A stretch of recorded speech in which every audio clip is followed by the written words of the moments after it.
बात करने वाले आधार और पैन लिंकेज के बारे में। तो अगर आपने अभी तक अपना पैन कार्ड आधार कार्ड से लिंक नहीं किया है तो कर लीजिए, क्योंकि 1 जनवरी 2026 से आपका पैन कार्ड बंद हो जाएगा। ऐसी सरकारी घोषणाएं हमें सुनाई दे रही हैं और हमें पता है ये सच भी है। तो जिनका आधार कार्ड पैन कार्ड से लिंक है तो उनको कोई समस्या नहीं, लेकिन समस्या उनके लिए खड़ी होगी जिन लिंक नहीं हुआ है। अब ये लिंकेज करना कैसे है, ये सारी प्रक्रिया भी समझा दूंगी और आखिरकार सरकार ने ये किया क्यों है। अभी तक जैसे काम चल रहा था आखिरकार वैसे काम क्यों नहीं चल सकता है। वैसे तो हम कई बार बोलते हैं कि आधार कार्ड इतना जरूरी नहीं है, इतना जरूरी नहीं, और अब हम बात करें कि पैन कार्ड से लिंक करना है, अदरवाइज बहुत सारे काम आपके रुक जाएंगे। तो इसको वन बाय समझने वाले हैं कि 1 जनवरी 2026 से इन लोगों के पैन कार्ड ब्लॉक होंगे। इन लोगों में कौन लोग आएंगे ये समझाऊंगी मैं आपको। तो क्या लिखा है, central board of direct taxes जो है CBDT, इसके अनुसार आधार पैन लिंकिंग की अंतिम तिथि 31 दिसंबर 2025 रहने वाली है। अभी थोड़ा समय बचा हुआ है आपके पास। जो लोग इस तारीख तक अपना लिंकिंग पूरी नहीं कर पाएंगे 1 जनवरी से, उनका आधार कार्ड हो जाएगा इनऑपरेटिव। इसका मतलब ना टैक्स भर पाएंगे, ना पेमेंट कर पाएंगे, ना ITR फाइल कर पाएंगे। बहुत सारी चीजें हैं जो आपकी काम करना बंद कर देंगे। देखो, आयकर return, salary credit, TDS, TCS और विभिन्न वित्तीय सेवाएं सारी आपके प्रभावित होने वाली। तो जो जॉब कर रहे हैं उनके लिए खास बात है भाई, उनको बहुत ध्यान से सारी चीजें करनी चाहिए। अब बात करते हैं अंतिम तिथि, हमने देख लिया है 1 जनवरी से क्या हो जाएगा, पैन कार्ड इनऑपरेटिव होगा, ITR फाइल करना वेरीफाई नहीं हो पाएगा, रिफंड नहीं मिलेगा, पेंडिंग रिटर्न्स हैं वो भी प्रोसेस नहीं होंगे, TDS TCS जो भी होता है ये अधिक दर पर कटेगा आपका अगर आपका पैन कार्ड वेरीफाई नहीं हुआ है।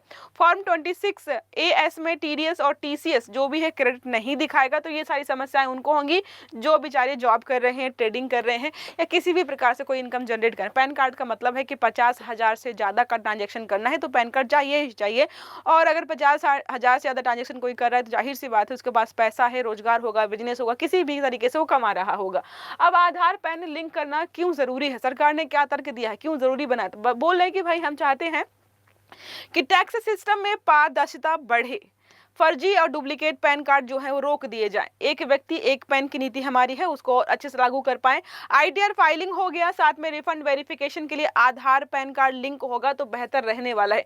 जिन लोगों का पैन कार्ड 1 अक्टूबर 2025 या उसके पहले बना है उनको वेरीफाई करना बहुत जरूरी है। अपना जो है लिंक करके देख लीजिएगा। अब कई लोग ऐसे हैं जिन्होंने लिंक करने का प्रयास किया और विफल हो गया। अब उसके पीछे कारण क्या है वो भी समझा दूंगी। अब बात करते हैं कि जरूरत पड़ेगी किनको, हमने समझ लिया है जो भी TDS और जो है मतलब जिन्होंने पहले लिंक करने का प्रयास किया, लिंक नहीं हो पाया है। अब उनको लिंक करने में समस्या क्या होती है, जैसे आपका आधार कार्ड में जन्म तिथि, नाम, एड्रेस वगैरह कुछ गड़बड़ है तो आपका ये अस्वीकार हो जाएगा।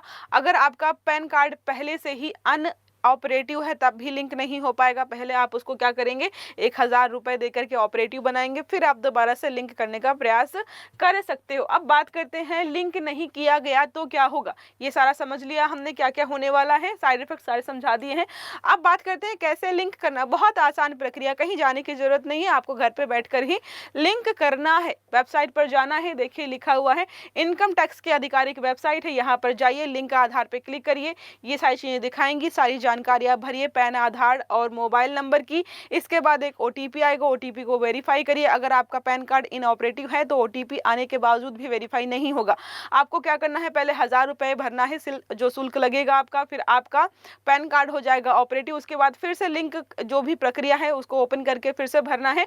और अब आप अपना स्टेटस चेक कर सकते हो, क्विक लिंक्स पे जाकर के लिंक आधार स्टेटस में दिखाएगा कि मतलब लिंक हो गया है या नहीं हो गया है। अब बात करते हैं असफल कब होगा। पहला बताया आपका, अगर आपका पैन कार्ड ऑलरेडी इनऑपरेटिव है तो असफल हो जाएगा। जन्म तिथि, नाम या लिंक वगैरह गलत है तब भी जो है ये मिसमैच होगा तो लिंक नहीं हो पाएगा। बैंक खाते में मोबाइल नंबर अगर अपडेट नहीं है, कई लोग अभी भी ऐसे हैं जिनके मोबाइल नंबर उनके बैंक खातों से नहीं जुड़े हैं, उनको भी लिंकिंग में समस्या होगी। समय पर शुल्क नहीं भरा है।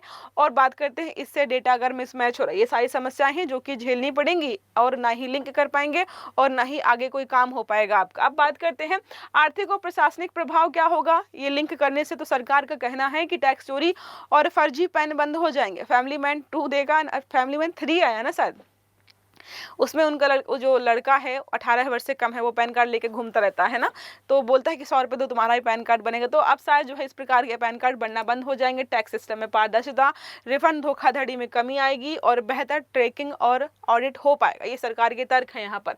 अब नकारात्मक प्रभाव उपभोक्ताओं को क्या क्या देखने को मिलेंगे, वही सारे जो स्टार्टिंग में हमने पढ़े थे।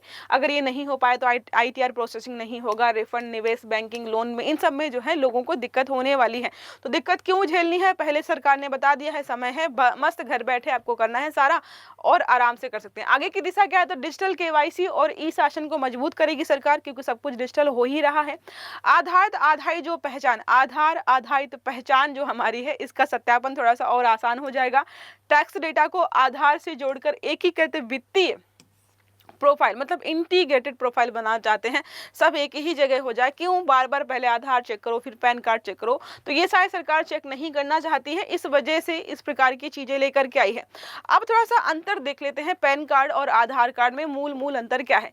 तो हमें पता है जारी करने वाले संस्थान, आधार कार्ड जारी किया है UIDAI ने, पैन कार्ड जारी किया है CBDT ने। अब बात करते हैं कार्ड का प्रकार कैसा है, तो पहचान और पते का प्रमाण पत्र है और ये आपकी है वित्तीय पहचान है, ठीक है।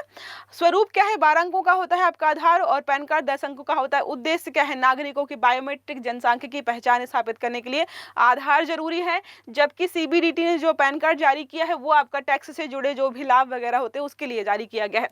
उद्देश्य समझ लिया हमने, और मुख्य उपयोग कहाँ पर होता है ये सारा समझ लिया। सिमिलर है बायोमेट्रिक, तो हाँ आधार कार्ड बायोमेट्रिक होता है बट पैन कार्ड बायोमेट्रिक आपका नहीं है।